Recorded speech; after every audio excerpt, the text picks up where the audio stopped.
మధ్యప్రదేశ్లోని బాలాఘాట్లో 10 మంది మావోయిస్టులు సీఎం మోహన్ యాదవ్ సమక్షంలో లొంగిపోయారు. AK-47 ఇన్సాస్ రైఫిళ్లు సహా ఇతర ఆయుధాలను పోలీసులకు అప్పగించారు. వారిపై 2.36 కోట్ల రూపాయల రివార్డు ఉంది. లొంగిపోయిన వారు మావోయిస్టు పార్టీకి చెందిన బోర్సాదేవ్ ఏరియా కమిటీ సభ్యులని అధికారులు తెలిపారు.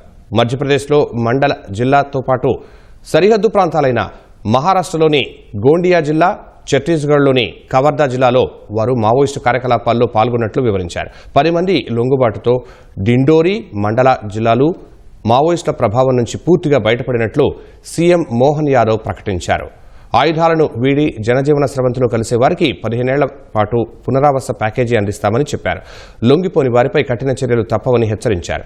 పునరావాస ప్యాకేజీ కేవలం ప్రకటన కాదని తమ గ్యారంటీ అని మోహన్ యాదవ్ తెలిపారు. ప్రధాని మోదీ, కేంద్ర హోంమంత్రి అమిత్ షా విధించిన లక్ష్యానికి అనుగుణంగా మధ్యప్రదేశ్ను మావోయిస్టు రహిత రాష్ట్రంగా మార్చేందుకు తమ ప్రభుత్వం కట్టుబడి ఉందని మోహన్ యాదవ్ తెలిపారు.